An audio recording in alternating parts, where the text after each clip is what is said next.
Guys, it's the return of the living legend, Coach Ronnie Shields, and I bet you can't guess what we're going to be talking about today. Anyway, all of Tank Davis and Roach and much, much more, guys, with the living legend, Coach Ronnie Shields.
Ventures proudly presents living legend and elite level trainer Ronnie Shields. Guys, welcome. Happy Tuesday to all of you guys. And if it's Tuesday evening after a month of fights, guys, we're finally back. It's the return of the living legend, future Hall of Famer, the incomparable Coach Ronnie Shields. Ronnie, how are you feeling today, brother? Feeling good, man. Doing good. Feeling better. I'll tell you what, I'm sorry, what were you going to say? No, feeling better than the last 2 weeks. Oh, well, I tell you what, it's good to see you back, brother. You don't have a big assignment this weekend. And I tell you what, that's good news for us. And guys, I couldn't do this without my counterpart, the hardest working man in boxing besides Coach Ronnie Shields. And that's big J.R. Bell. James, how are you doing, brother? Well, you had Coach Ronnie Shields here that has been busy over the past 4 weeks plus or so. And, I've pretty much been there for at least each one of the events that he's been part of. But the main difference is that he doesn't usually go out after all the events are over, but I did, and I'm still feeling it. Uh-oh. You're not a spriteful young man any longer, James. I'll tell you what, if you were as old as me and Ronnie, tell you what, you wouldn't be doing that. Absolutely. But hey, that's for another episode called God's Perfect Love, guys. We're going to be going live this weekend on that. I'll tell you what, I'm going to give you a what for, James. Yeah. No, man, I'm just glad to see you here. I'm glad you made it out of the Big Apple alive. Ching Gao, brother. Because, we'll talk about that some other time. But, guys, we have a lot to catch up on. Ronnie, have you heard any good jokes lately? No, not at all. Yeah. What is going on with the New York State Athletic Commission? Man, I don't Now, know. guys, They well, look, I have to give in. you. Well, I have to give this disclaimer first, Coach Ronnie, because you're infamous, or notorious, should I say, for skating out before the main event begins and you don't see any part of the action. You're on your way to the airport. So, first of all, I have to ask, did you see the main event of the evening this past Saturday on Amazon Prime? Obviously, that was where the pay-per-view was shown. Cara PBC, and that was Tank Davis at a minus 1,600, a 16-1 betting favorite against, his childhood friend and amateur nemesis, Lamont Roach Jr. I seen 4 rounds. I knew it. I seen 4 rounds that I cut out. So you saw the first 4. Yes, I did see the first 4 live. Mm-hmm. before I cut out, and me and me and my cut man, we cut out. Everybody else on the team stayed, but we cut out because we hadn't eaten all day. We had to get there so early. We hadn't eaten all day, and we decided to go get something to eat. So we left. The first 4 rounds wasn't very exciting. Anyway, if it was been exciting, I think we would have probably stayed. But it was so many people, so many. It was gonna be hard to get out of there. So and it was a lot of people that left though. A lot of the people that fought underneath left also. It was a bunch. I mean, the vans were full, leaving, Mm-hmm. because people was like, man, we ain't staying for this. Let's go, because it's gonna be hard to get out of there. It's gonna be hard to get out. So we did. Well, We left, but like I say, the rest of the team stayed, and it took them an hour and a half to 2 hours to get back to the hotel wow. after the fight. Well, wow. I tell you what, and in the first half of the fight, so yeah, it almost resembled DeVar Williamson versus Chris Bird. It was like watching paint dry. Yeah, James, and I'm not exaggerating one bit, am I? Particularly with the first 4 rounds, as Coach Ronnie said, there wasn't that much action offensively. You've seen a lot of posturing, a lot of movement. I thought I was seeing this. Of course, whoops! Oh, my bad. Yeah. It was to the point where of course, with the amount of fans that were there live, and it was basically an event, and it was billed as Tank Davis 30-0, 28 KOs, as you said, a 16-1 favorite. So a lot of people were expecting that he would go in there, handle business, and get the knockout, and they didn't necessarily think about Davis's how he approaches his fights. He's not, active when it comes to throwing punches. He's very economical.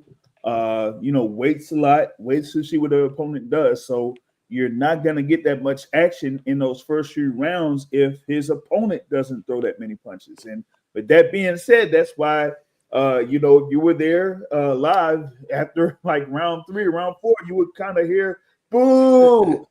Yep. Yep. Guys, and once again, the New York sports community.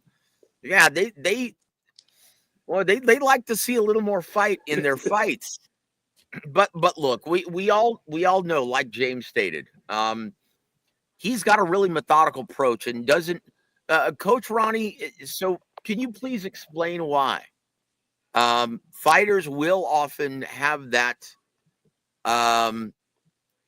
is it they just want their eyes to get adjusted to the timing, the speed, the movement of their opponent? Because the last thing you ever want to do is go out and get caught cold in the early rounds. Can you explain that mentality to us? Well, here's the thing. You got to understand. These two guys know each other from the amateurs, right? Mm-hmm. They fought each other like 2-3 times in the amateurs.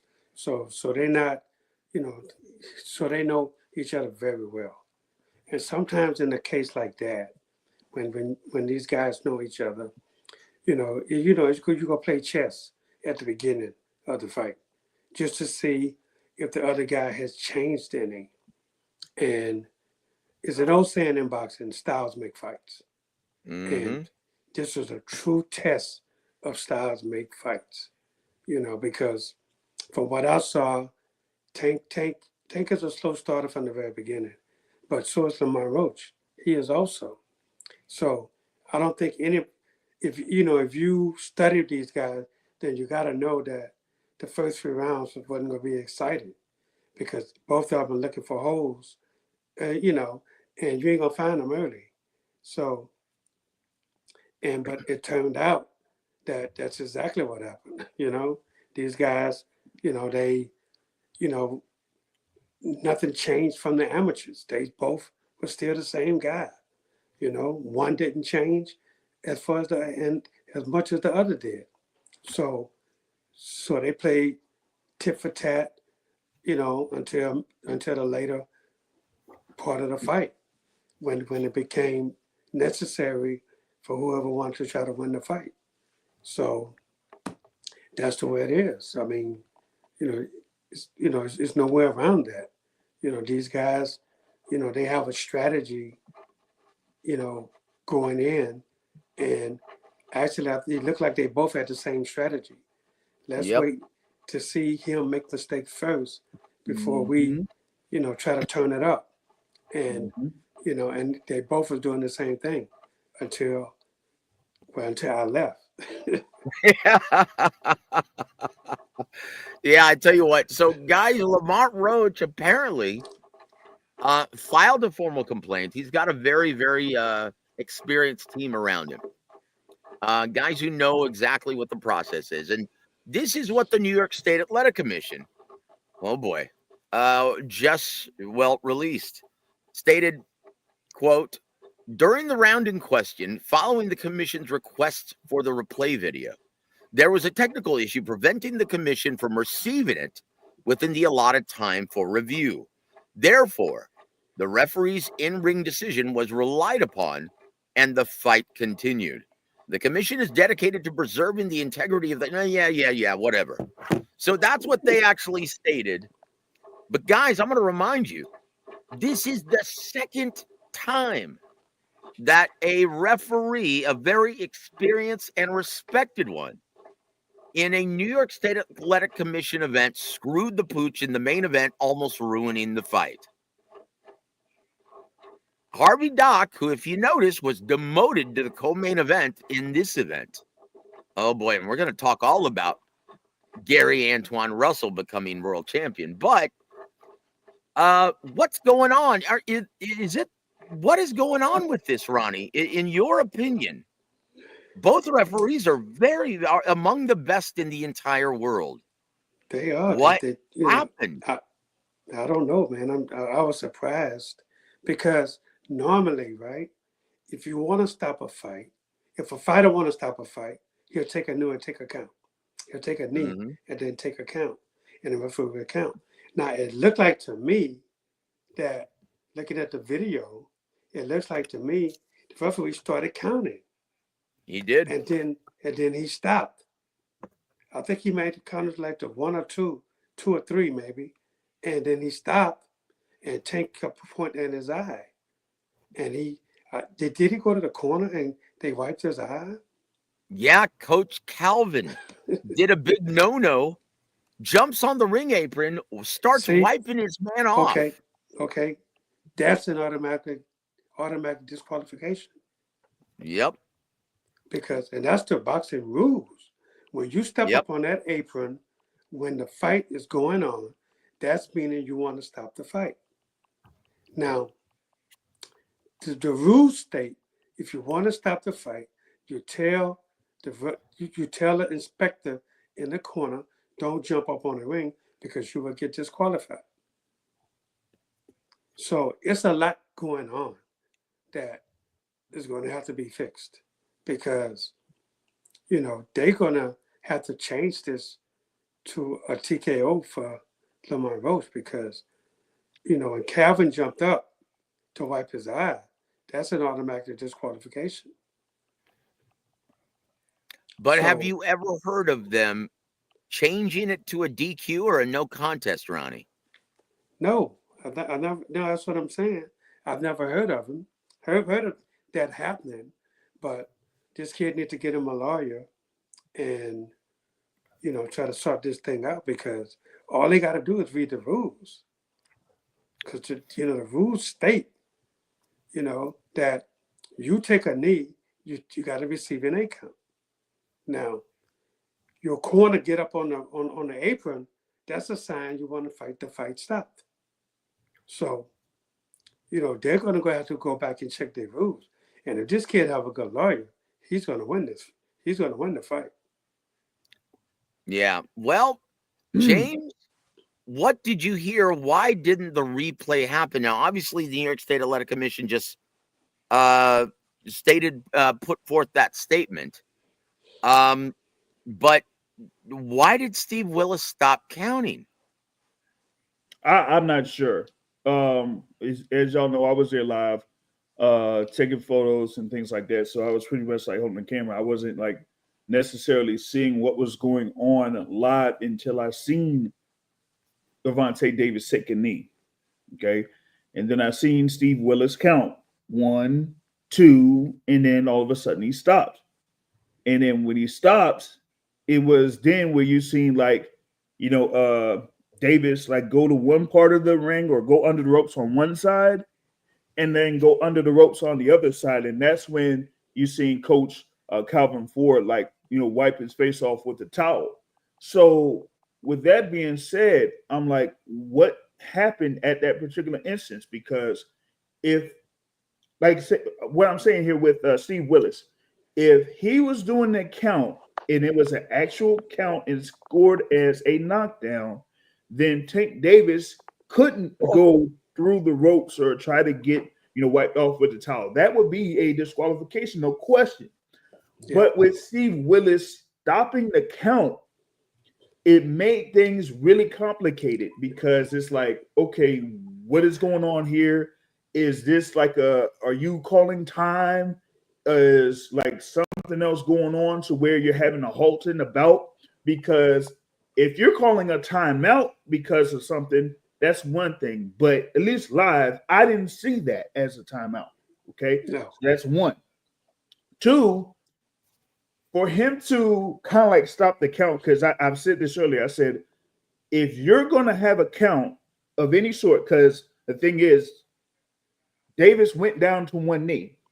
If he goes down to one knee, instinctually, you would think it's a knockdown. So as a referee, you would say, okay, if you see a fighter on one knee, you get the other fighter, go to a neutral corner, and then start a count, given if the official ringside is there to start the count and continue to count. Because once you bring that other opponent there to the neutral corner, that's where you pick up the count for the knockdown fighter, right?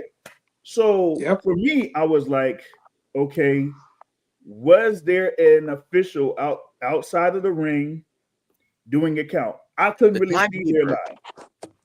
So the timekeeper. Yeah, the timekeeper. So was the timekeeper starting the count and giving Steve Willis the count? Because I couldn't see that live. I didn't see it on the replay either. Perhaps that was the problem.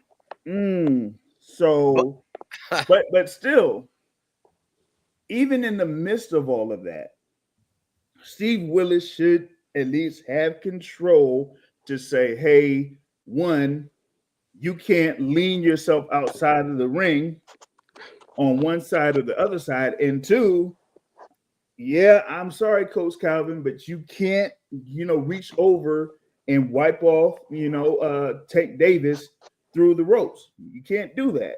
You have to wait until if, the referee calls time, like if you had like a lost mouthpiece or something or a dropped mouthpiece, then have the referee call time, then you could do that. But you can't necessarily do that while they're in the midst of trying to figure out if there's an actual count or not. So with what the New York State Athletic Commission has initially released, and given what has happened, right as of right now, I'm thinking that this may end up being a no contest. It's not fair to Lamont Roach, though. It isn't. It isn't. It's not fair. But here is the problem, guys. Now, obviously, the scores at the end of the fight. You all guys know this already. Scores were 115, 113 in favor of Tank Davis. And then 114, 114 twice. That's a majority draw.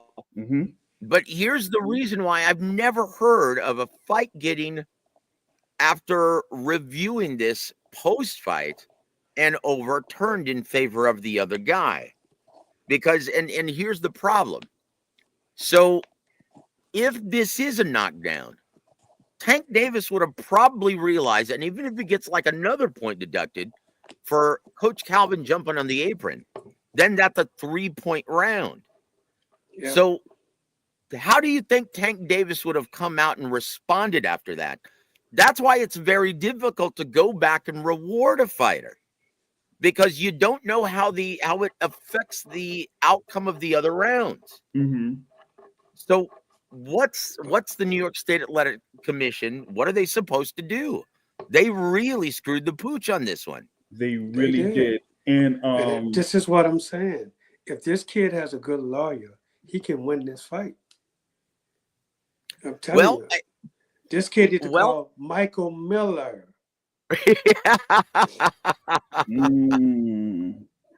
Oh, Chihuahua. Lamont, if you're listening, Michael Miller, San Antonio, Texas. Well, guys, what I see, and look, this is all going to be contingent upon PBC, Amazon Prime, their deal, and whether or not this pay-per-view actually made some money or lost money. Because there are only two reasons why anyone gets in this boxing business, Coach Ronnie. One, to make money, and two, to make more money. Absolutely. That's it. So we'll see what happens. But, guys, I smell a rematch, and it's not going to be in New York this time. Oh, it definitely can after this. No. And so it's going to have to be in Baltimore or Washington, D.C. I'll be in DC. But look, let's just face it. After seeing Khan versus Lamont Peterson, I don't know if that's going to fare any better, Coach Ronnie. The commission in D.C. And Maryland, they're not all that reliable because they're not used to hosting these big events. I understand that, but Vegas may not want this. Yeah. I want this in D.C. You got to find somebody to put up a big site fee, man. Yeah, I know. So I don't know. Yeah, so what are we going to see if you had to guess, Coach Ronnie? You know, I mean, I would lean toward Las Vegas, but, you know, I'm not sure they will want it. You know, I'm not sure they will want it. I'm not positive that they will want that. So that's why I say maybe somewhere in D.C. or Baltimore, somebody will have to come up with a lot of money for this site fee to do this, if they were to do a rematch. Or someone may have to reach out to Turkey Al Sheik and kiss the ring. Jeez. No. I know. James. Well, you never know, guys, because Turkey may want to do it as long as the winner guaranteed a fight, Shakur Stevenson. You know what? That is something. But I tell you what, guys, this is a real mess. And Coach Ronnie, this is seemingly unprecedented. I've never seen anything like this. Me either.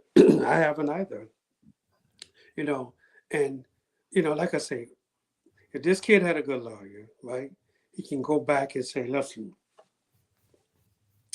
when a guy want to end a fight, you either take a knee and take a count, or your corner step up on the ring.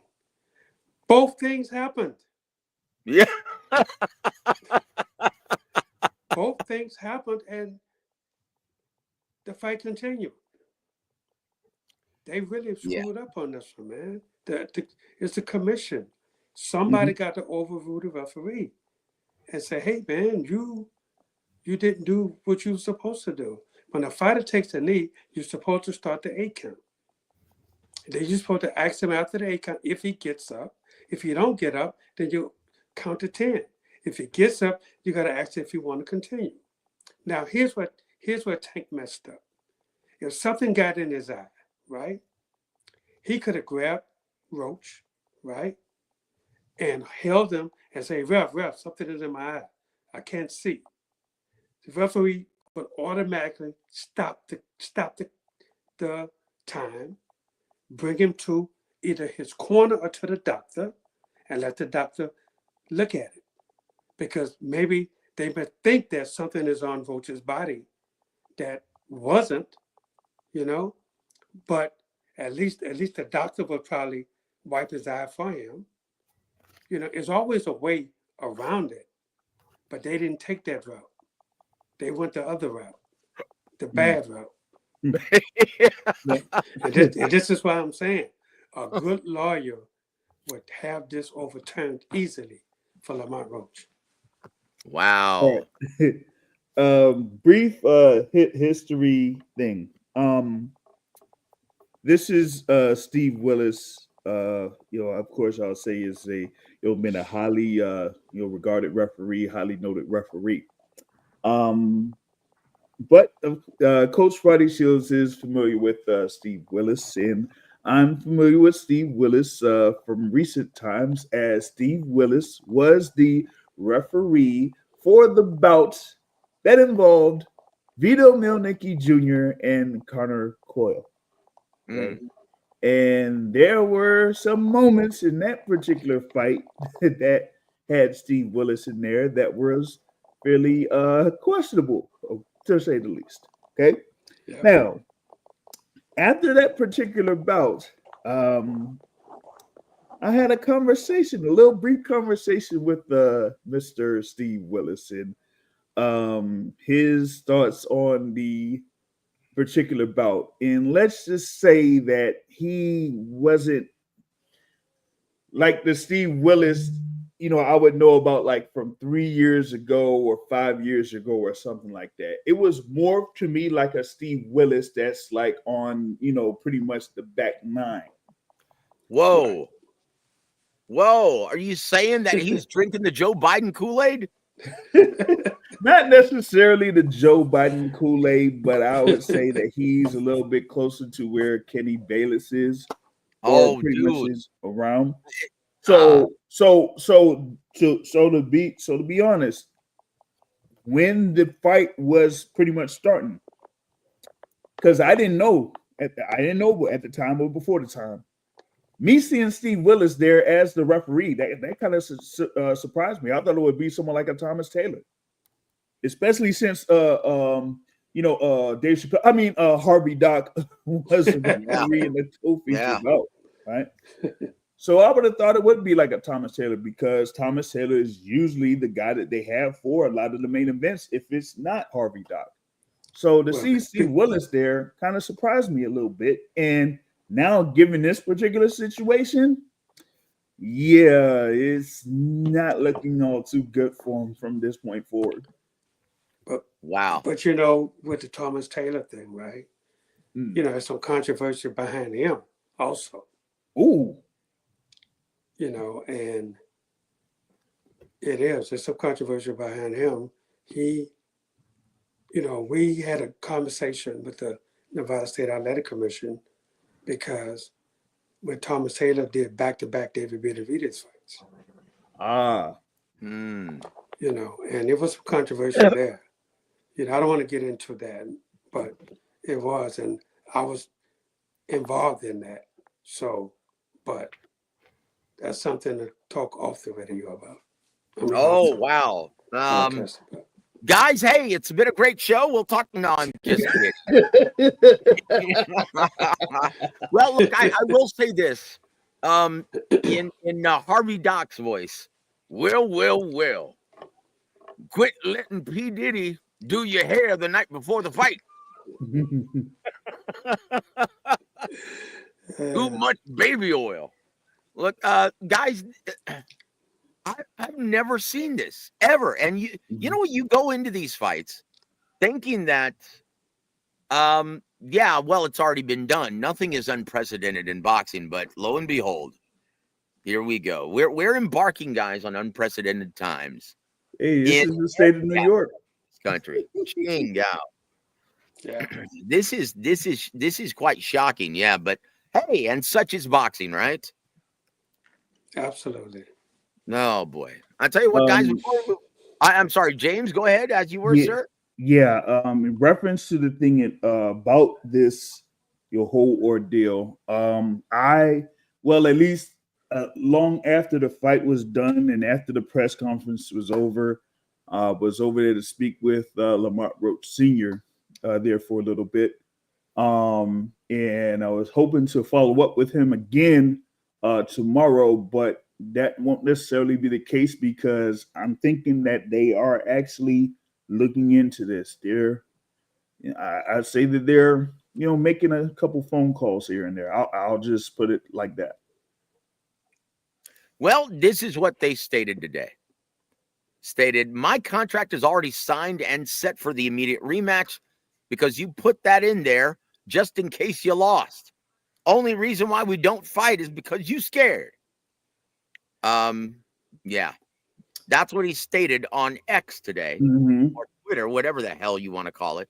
Mm-hmm. He said, word round the block is your favorite fighter is going to be 30-1, not 30-1.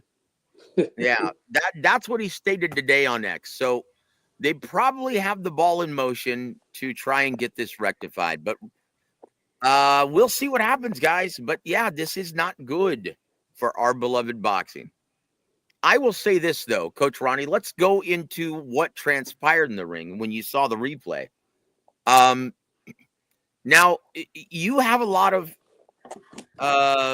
experience in this area with Vernon Forrest, the late, great Vernon Forrest. Yeah. He told you, hey, you know what? I know this guy.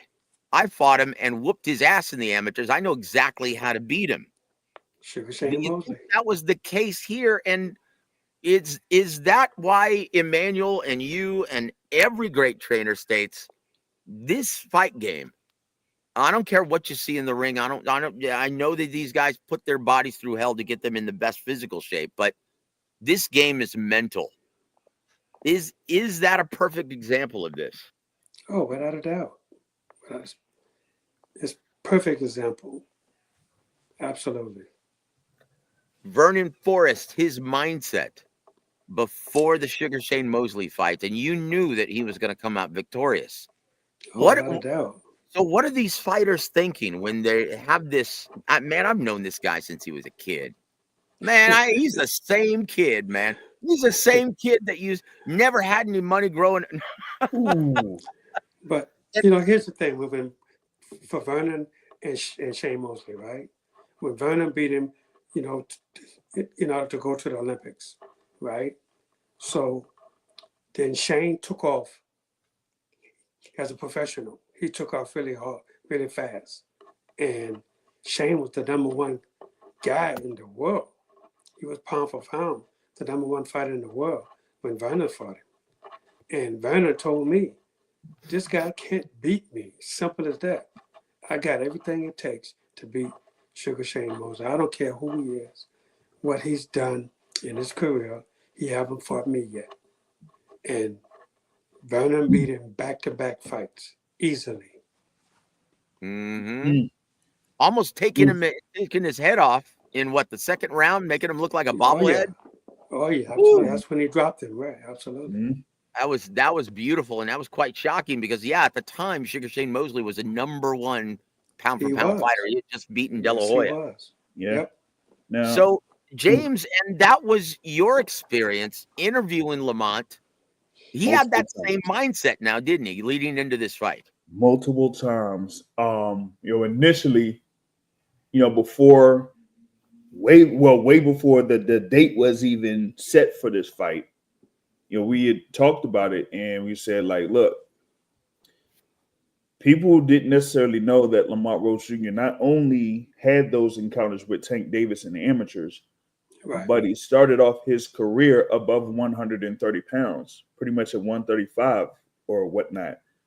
While Right. Tank Davis has started like 2 weight classes below. So for Lamont Roach Jr., he's getting down to 130 for the majority of his career. Okay, Right. so when people say he's moving up to 135, no, that's not necessarily how it works. Of course, as you know there, Coach Ronnie, these fighters get down to that particular weight. They ain't Yes. there. It's like, naturally they get down to that particular They weight. get down there. Absolutely. So with that being said, with Lamont Roach Jr., all he has to do is just be around that 135-pound limit. He don't have to cut that much. And that, to me, is like a pretty good advantage for some fighters because they don't have to use a lot of the days in camp trying to make weight or trying to get the weight down. Absolutely. That's number one. And number two, the familiarity between those two, of course, with the amateurs, but not just with that. Both of these guys have worked, whether it's at Headbangers Gym or No Excuse Gym or maybe over at Baltimore. So they've been familiar with each other from the amateurs through the pros up until now. So as y'all seen there in those first few rounds, they were looking to see, okay, who is going to make that mistake? They talked about it, the coaches talked about it, all of them talked about it. So when you have something like that, it's a highly skilled fight, as you said there, Coach Ronnie, but also that Lamont Roach Jr. isn't intimidated by Tank Davis. And you talked Exactly. about that example there with Vernon Forrest and Sugar Shane Mosley. Yeah. I bring up another example of a guy that knew from back in the days before they fought in the pros that he knew that he could beat this man. And you've dealt with both of these guys, Evander Holyfield and Mike Tyson. Mike Tyson. Yep. Absolutely. Holyfield knew from back in, but the Olympic trials or whatever it was during that time that he could hang with Mike. So fast forward up until now to that time that they were fighting each other for the first time. He said, "Man, I know that I have what it takes to beat him," and that's exactly what he did. Yeah, I tell you what, guys, Lamont, if you didn't know, now you know. He's a real guy. He is an excellent fighter, and I will say this. Yeah, the first half of the fight, it wasn't all that intriguing, but the second admit it, you were born to. guys, but the second fight or the second half of the fight, it was outstanding, guys. It was a beautiful technical display. And I loved seeing the craft from both guys. And it was really intriguing. I will say this, though, guys, just for the record, my boy Adam Lopez is watching your former fighter, Ronnie. He's watching the fight. And he's like, and I made him $40 that night. He said, yeah, my friend wants to bet me. And I said, well, look, we both favor Tank Davis going into this. And he goes, well, let's do the over-under. And he calls me up and says, Joseph, what do you think? And I said, where's the over-under? He said, 8.5. He goes, that's like taking candy from a baby. I said, these two guys know each other. This is going to prove to be a very perplexing and difficult fight assignment for Tank Davis because for that reason.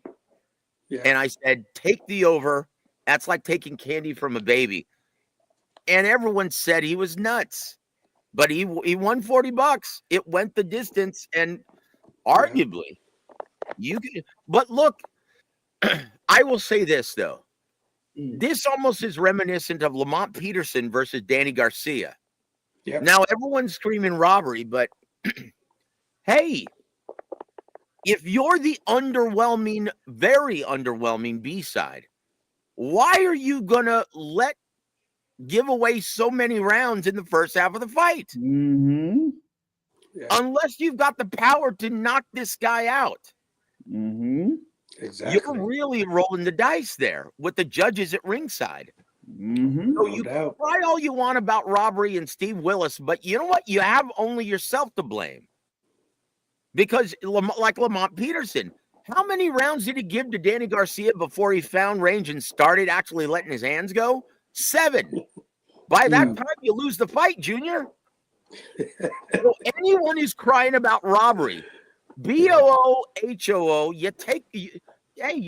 you get what you give. Absolutely. Man, yep. No doubt. Can you imagine if Coach Ronnie were in Lamont Roach's corner? What he would have given him a what for after round 3 or 4? Saying, hey, what are you doing? Let's let your hands go. You know this guy. I wish I could talk with Lamont Senior tomorrow because that was something when I saw the scorecards, and through 6 rounds you had 2 scores of 59-55 in favor of Tank Davis, which means 5 rounds to 1. Yep. Wow. That's so crazy. you've got yourself to blame for that, Lamont. So don't be crying robbery. You did a great job. You deserve a rematch. But you know what? Don't be crying robbery. You did this. You did this. Coach Ronnie, What else can you say about that? No, there's nothing more you can say. I mean, Oh, look, Go ahead, go ahead. James. you know what? I this has just come up with this being a controversial moment, right? This reminds me of what happened in the bout between Alexander Usyk and Daniel Dubois. Oh, Yeah, that was Luis Pavon. Yes, it Oh, was yeah, another controversial call that yeah, could have changed the course of yeah, boxing history right there. You know what I mean? yeah. That's So, true. so Absolutely. you had this moment here, and it's like, wow, you know, whew. Yeah, I'd like to see what happens here over the next few days. Hopefully we get more information about it. But once again, the New York State Athletic Commission drops the ball yet again. In given their history, I don't know if they're gonna be having any big fights. well, I tell you what, they better get it together because they have a big fight coming up there. Oh On yeah. Yeah, Are we going to see something similar with Rolly Romero and Ryan Garcia in the main event? yeah. I'll tell you what, if there's a shitstorm waiting to happen, that's it. That's Oh it. man. Or could we say Devin the Dream Haney versus Jose Shot Ramirez? Ching Gao. And look, let's talk about this though, guys. In that triple header, brilliant. Thank you, Turkey LLC. I'm sorry, guys. I'm saying it now. I do not like this assignment for Teofimo Lopez versus Arnold Barbosa. Barbosa. Yep. And look, talk about deja vu. In the immortal words of Yogi Berra, it's going to be deja vu all over again. It's like, look, what did we just see with Tank Davis versus Lamont Roach in that first half? Two guys staring at each other, waiting for the other person to get off first. Yeah. Guys, we're going to see that again against Teofimo Lopez, Arnold Barbosa. And boy, I can't wait. Talk about riveting TV. Dude, look. The word is out on Teofimo Lopez. How do you make this guy look ordinary? Force him to take the lead. Force him to prove that he can cut off the ring and close the distance effectively.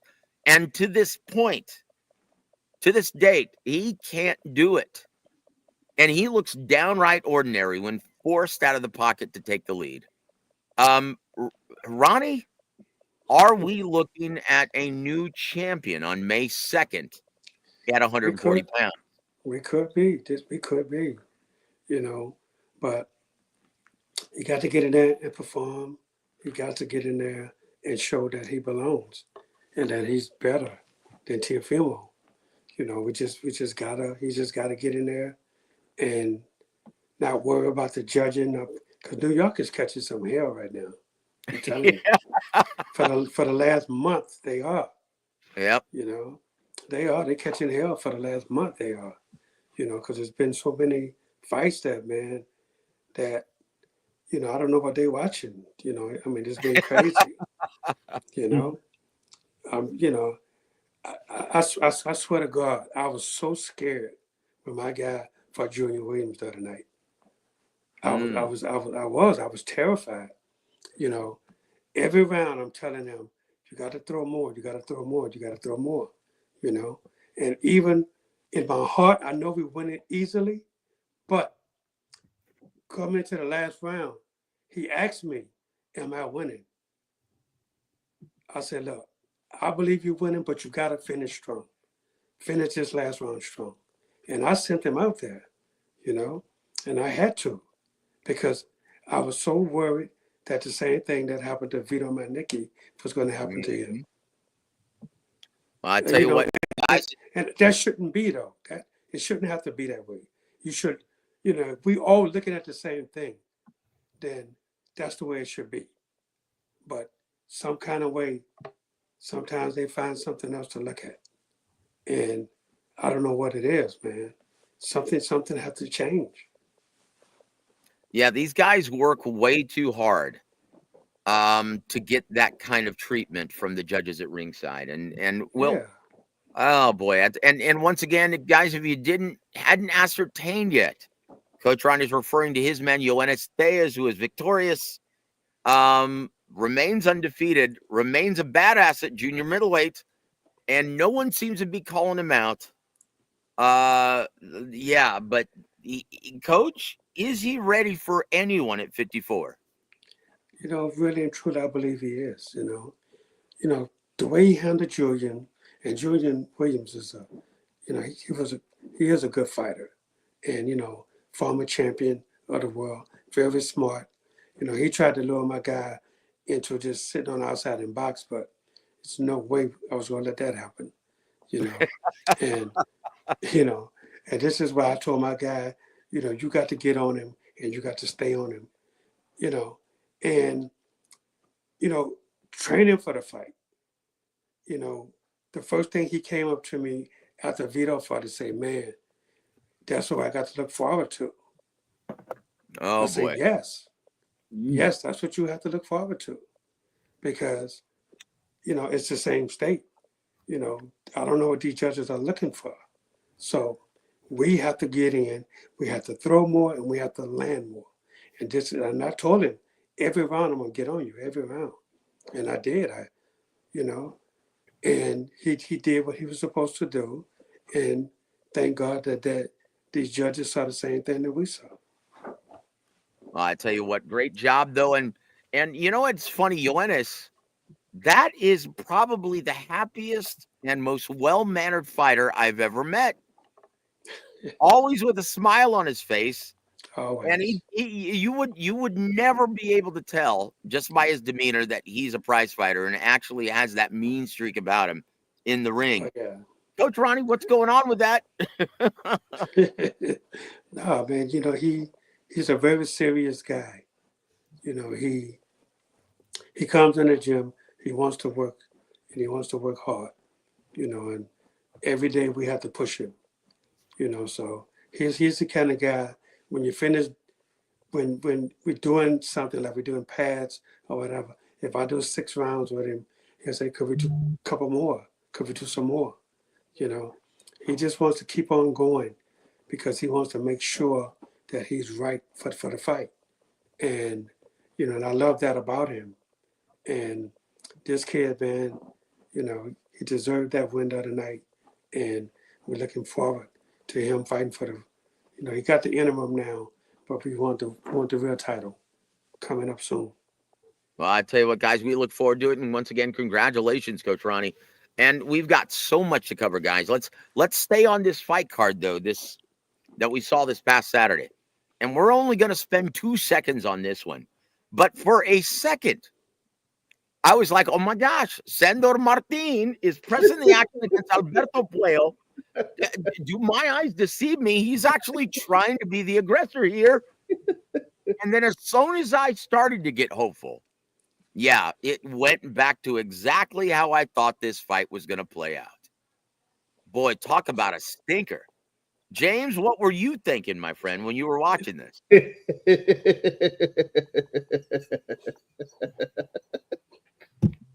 Oh man, hey, listen.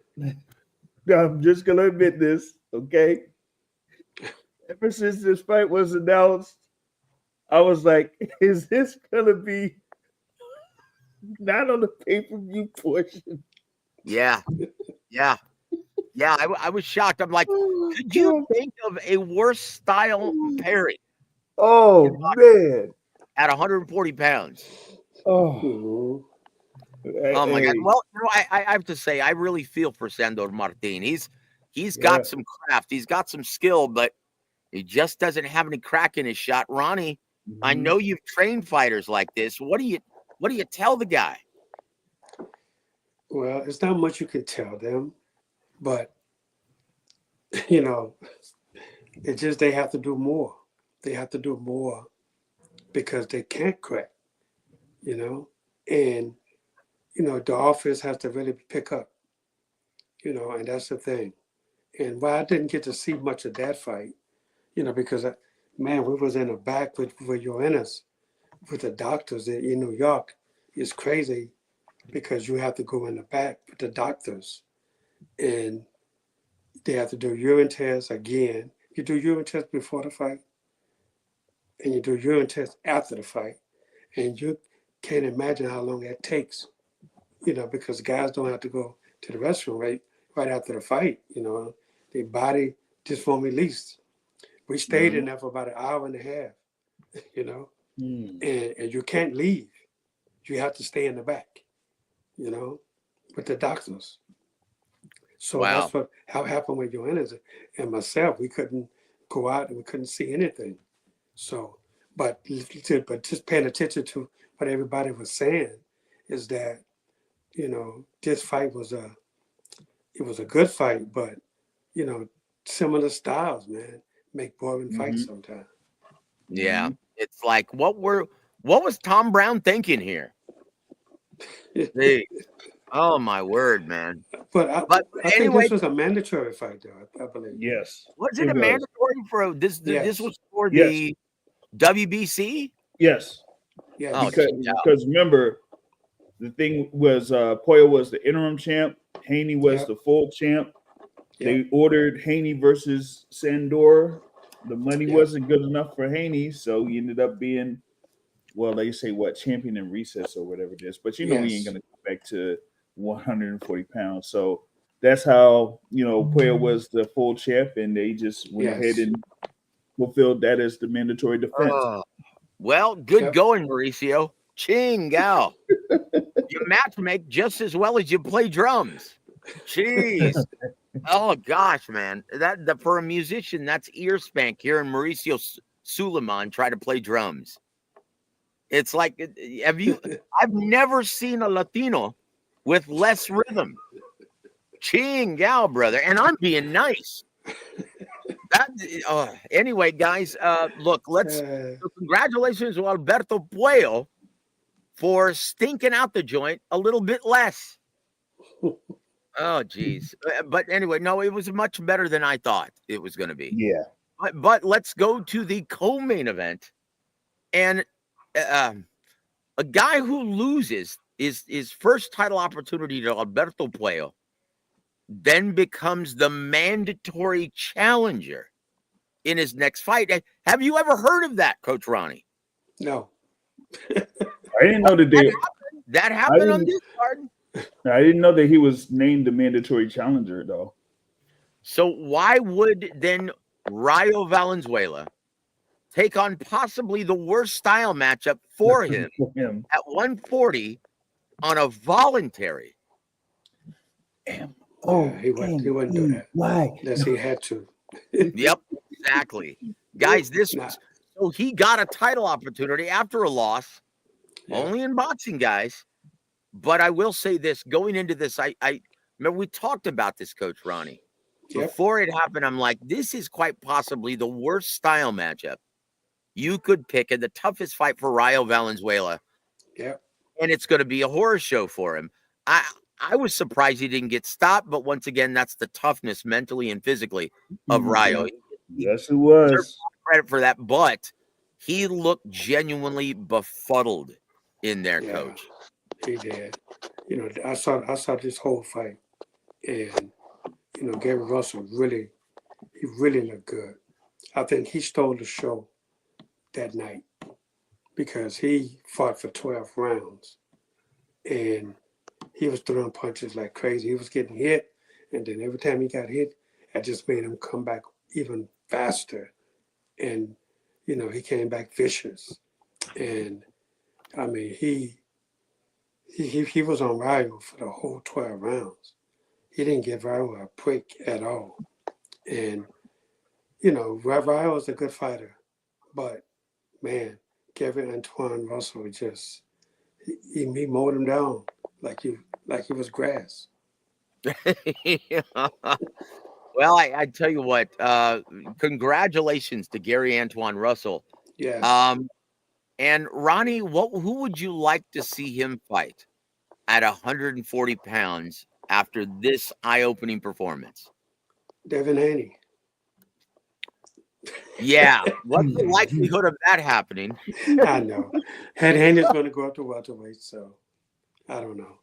I don't know. I like to see him unified though. I like to see him Mm. unified with any of the other champions because Well, I tell like you what, Richardson Hitchens, get ready. Richardson, Well, I Richardson tell you Hitchens will what, be I that's don't a great know. fight. It's a great fight, but I don't know. Yeah, that's a great Um, fight. they might push for Hitchens to face, you know, the former IBF champion at super lightweight in Subriel Matias. Yeah, Matias. Yeah, Um, so it's either going to be that rematch this time for the WBA and WBC title between Gary Antoine Russell or in Alberto Puello, or it could have Gary Antoine Russell against the guy that was there in attendance as the former WBA super lightweight champion in Isak Cruz. that's right. mm, wow. And and tell you the truth, it'll more than likely be Isak because he's with PBC. Mm-hmm. So that's an easy fight to make, and I would really think Gary Antoine Russell he would win that fight. Well, I tell you what, though, that's going to be a great fight for the fans. Yep. Let's hope it Absolutely. happens, guys. Let's hope it happens. I tell you what, James, you picked the topic. We have not, um, well, we haven't covered the entire last crescendo bout with Coach Ronnie that Yeah, took we place had in there the Riyadh, card. Saudi Yeah. Arabia. Yeah, because So, it's been a while. Ronnie, is there any fight that you would like to talk about that really stands out to you? That took place in Riyadh season on that marathon fight card in Saudi Arabia. You're talking about the last card last week, February Yeah, 22nd. yep. Yeah. February 22nd. That was Let me Arthur Baturbia versus Batavia. Dimitri Oh yeah, Bivol. yeah, Dimitri yeah, Bivol, well, yeah. let's just face it, guys. That's one of the best in terms of technical skill and action. That's one of the Yes, best light heavyweight fight cards that we've seen in quite some time. in a long time, absolutely. And yeah, Uh, I would like to talk about that fight. well, I tell you what, Coach Ronnie, your thoughts on Dimitri Bivol making the adjustment after, well, let's just face it, he was ostensibly losing the fight. Arthur Yes, Beterbiev was just getting on, and all of a sudden he comes out in the 7th round, makes the adjustment, and never looks back. yeah. What I thought happened? it. I thought I, th- I thought Bevo gave away the first 4 rounds easy, you know. Hmm. But I think Batavia, normally he's a slow starter. He started out pretty fast, and I didn't. And I said to myself, I don't think he can keep that up the way he's going, because Mm. normally he's a slow starter.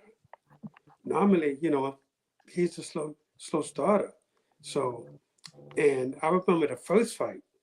Man, I thought Bevo he was gonna wipe him away because he won like the first 5 or 6 rounds, but the first 4 or 5 rounds, I mean. And then I think Batavia came on, but it was reversed this time, and I couldn't believe it. I say, man, something, what's going on, you know? But then Bevo, at the 5th round, man, he started throwing punches from all over the place, and I was like, oh, okay. And then, you know, I mean, he really surprised me because I just thought, man, I just thought I thought Petrevia was going to wipe him out after the first 4 rounds, and then he came on, and then I mean he just started throwing punches after punches after punches every single round. So that just lets you know what kind of shape this guy was in, and and then by the 12th round, I said, oh, he's winning. There's no way in the world they could take this fight away from him, and lucky that they didn't.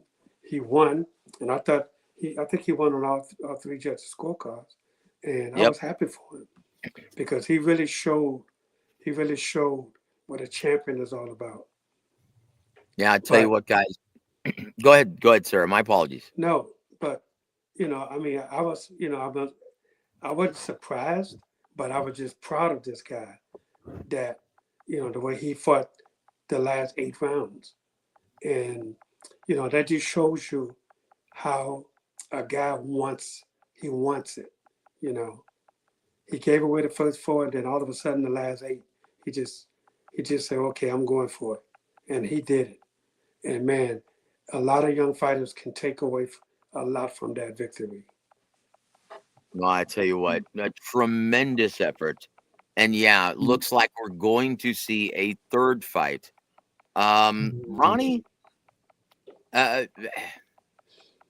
maybe I'm crazy, right? Maybe I'm crazy, but I really don't care to see a third fight. Look, it was a great fight, both of them, but we already know that these guys are very, very close in ability, very close in levels. They're as good as it gets in boxing, guys. Yeah. Mentally, physically, they're at the top of their game. Maybe I'm crazy, but I think I'd rather see Benavidez versus Beevil. What say you, Coach? No, I think because it's 1-1. You got to break the tie. You can't end it on that, because then, if you put Bevo and Benavidez together and if Benavidez win, then you know what's going to happen? A rematch. Then Oh, all of gee, a sudden, yeah, it's definitely going to be a rematch because they're going to have the Mm. clause in it. It's going to definitely be a rematch, and then we'll never get to see, because you got to remember, Petrevia is what 40, 41, 42 years old. he's 40 He's years an old. older. Yeah, he's 40 years old. So come on. I mean, how much longer this guy gonna be around? Mhm. You know? And I mean that's just true facts, how Yeah. much longer he's gonna be around. And I think he deserved a third fight just because it's 1-1. And before the fight, Benavidez said he wouldn't have no problems if they fought a third fight if Bivol had won the fight. And he did. So we'll see what happens now. So, and I think it's warranted though. I think people really want to see the third fight. Well, I tell you what, congratulations to both men putting Mhm. on a real exhibition. And this is exactly what we want to see, a beautiful technical product mixed with plenty Mhm. of brutality. Yeah, let's see it again, guys. But Absolutely. in your co-main event, Ronnie, Yep. oh boy, Joseph Parker Yep. stops Black Santa, or well, I'm sorry, what was his name? Eludes me.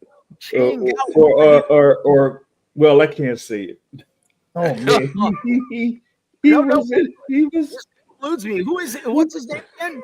he showed up like he was Kamala Macaulay. the Ugandan Yep, that's giant. it. Oh man, Yeah, Martin Bacoli yeah, at the Macaulay. airport looked like he was smuggling a midget under his shirt. Yeah. Ching man. Gao.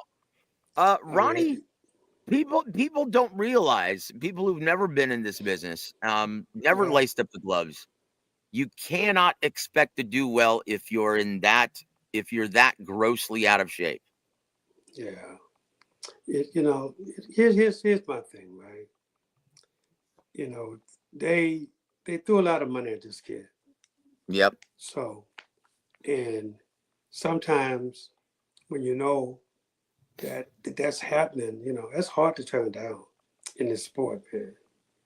You know, he had a big fight scheduled with F. Jagba, Mm-hmm. and he figured, hey, I got 4 or 5 months you know to play around with, and I'm not going to train. I'm not going to do this, do that, and then all of a sudden he got this call, and then they threw this money at him, and and money is hard to turn down. You know, it really is. It's hard to Hmm. turn down. And I think he made like $600,000. You know, and he claimed he was training, but I don't think he was. You know, Oh, geez. Well, he made that claim that yeah he was starting to get in shape. But he was like 30 pounds overweight. So, No, Chingao, man. but And but you yeah. know, but look, and that's the way people think about their careers. You know, and some people you could buy off that way. Some people you can't. You know, and he he thought he had a puncher's chance, but then he got caught. So, and it is what it is. Nothing we can do about it. But I thought he screwed up his chance to fight a Jogpa on May 2nd, but it looked like they're going to let him go ahead on and do it. So maybe he'll get back in the gym now. Mm-hmm. Well, I tell you what, he'd better, because the Martin Bacoli who comes in under 300, that guy's a force to be Bad reckoned man. with. He's a But bad man. the guy who comes in well over 300 pounds, that's a different animal. Different guy. Yes. Dare I say, different whale entirely. But that's Yeah. the thing with these heavyweights now, isn't it, Ronnie? Oh, without a You doubt. really talk about that. You really don't know which one's going to show up to camp now, do you? Yeah, that's the truth, man. Because some of these guys like to eat. And you can definitely see he liked to eat. A diet was definitely not on his mind. So, but yeah, man, but Joseph Parker, he really looked fit. He was ready to go. But Bacoli, man, he probably ate everything he could on the plane. Yeah. Oh my word! But congratulations to Joseph Parker. A lot of people are calling. Well, we want to see him fight Usyk next. Well, that's not fair to Daniel Dubois. And No. obviously, Alexander Usyk has already stated, no, I want to give Daniel Dubois the rematch. He deserves it. Yep. And so I'm really Plus, he's looking up for forward. undisputed now. Yep. So I'm really looking forward to that, guys. And let's, James, which fight would you like to go over that happened in last crescendo in Riyadh, Saudi Arabia? I wanted to, revisit the main event there with Beterbiev and Dmitry Bivol. On Bivol's side, he pretty much fought the fight of his life because he wanted to make sure that there wouldn't be any doubts that he would be the winner.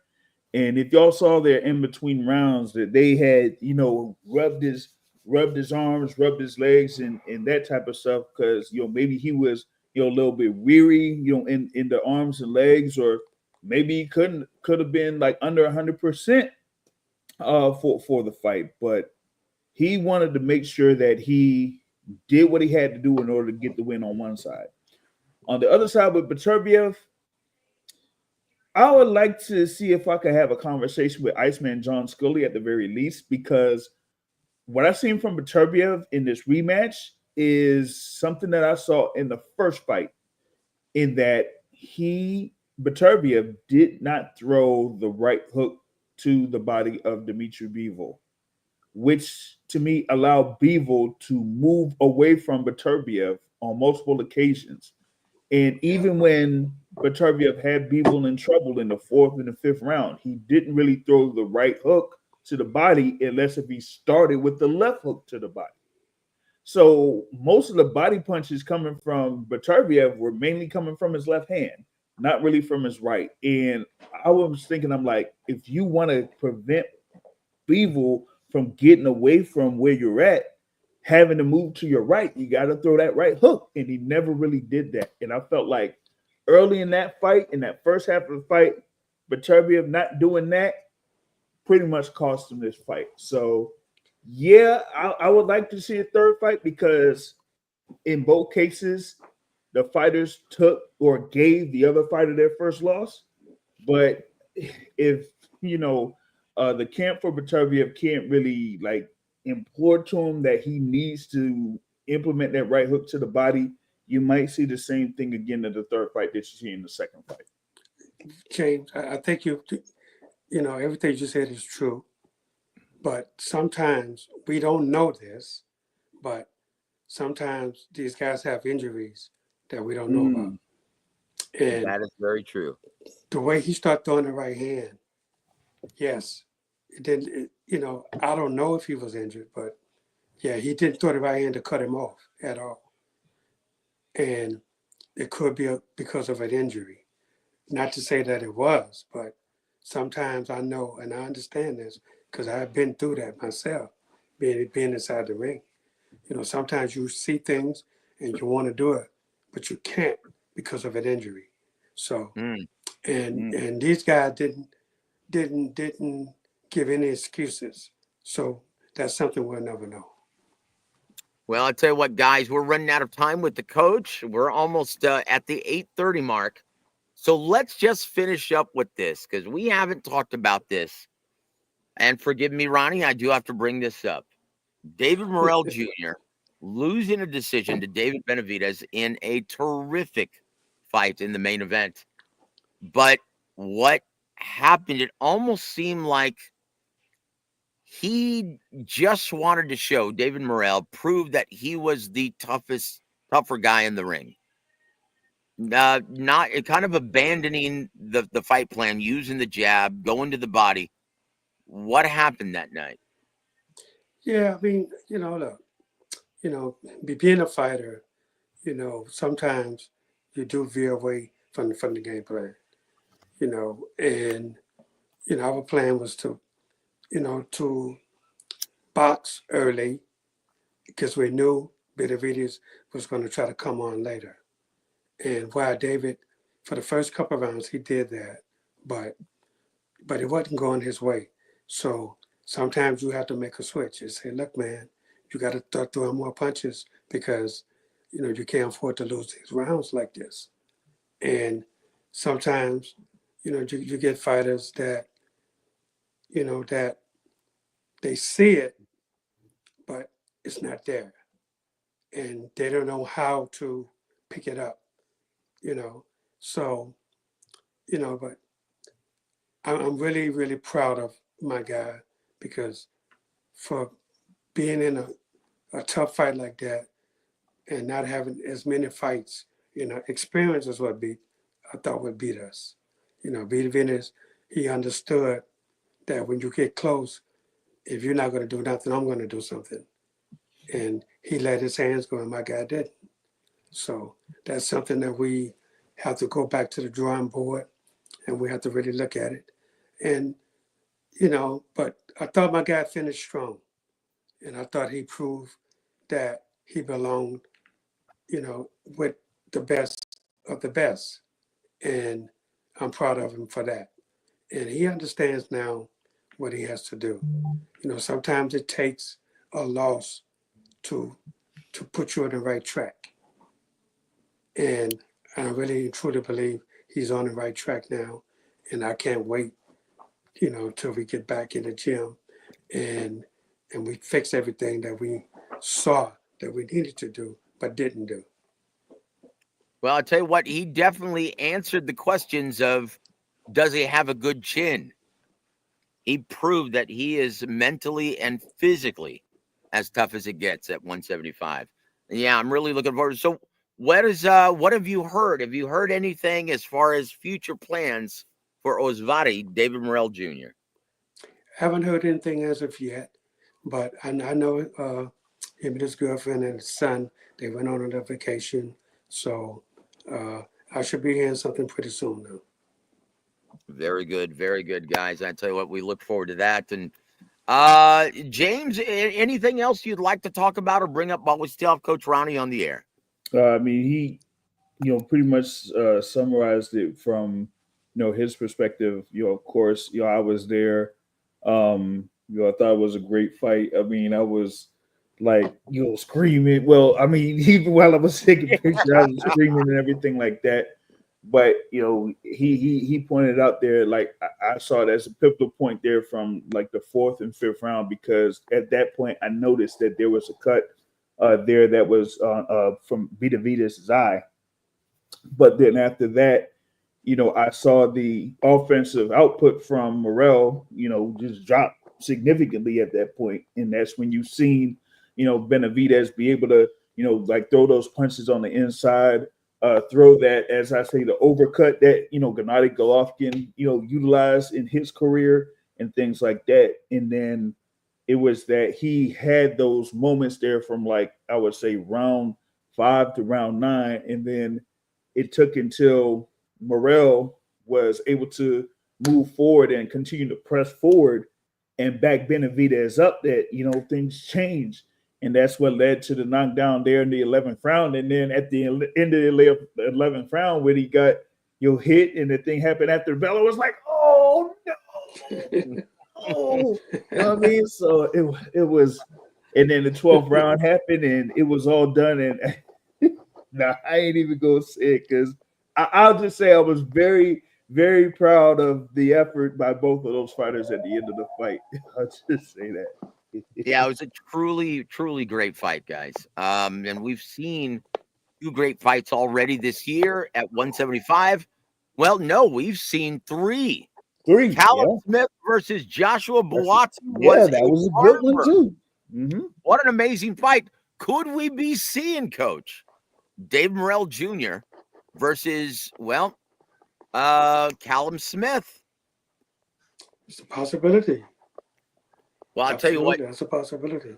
that was a great fight, guys. So I tell you what, a lot to love about boxing right now. The schedule's filling up. We have to get your thoughts very quickly, Coach, before we let you go. Canelo Alvarez jumping ship from PBC, signing with Turkey Al Sheikh. We're going to see Cinco de Mayo in Riyadh, season Saudi Arabia. Does that make any sense at all, Coach? Absolutely. If it makes money, it makes sense. We'll end it on that, guys. Very well done. I tell you what, James, any parting shots for our listening audience, sir? Oh man, so far it's been a great year in the sport of boxing. I think the past 4 or 5 weeks have given us some great fights, and seeing that just gives us a good momentum for the rest of the year, that we see even more great fights here for the rest of the year, and I'm definitely looking forward to it. Well, I'll tell you what, thank you, Big James, for being here tonight, my friend. Couldn't do this without you. And Coach Ronnie, your parting shots for our listening audience tonight, sir. As always, you can follow me on Instagram at official Ronnie Shields. I'll tell you what, guys, on behalf of Big James Bell and the living legend, one of the best to have ever done it, Coach Ronnie Shields, I'm Joseph Herron. You've been listening to War Week Boxing. Have a great evening, everybody.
W.A.W. proudly presents living legend and elite level trainer Ronnie Shields.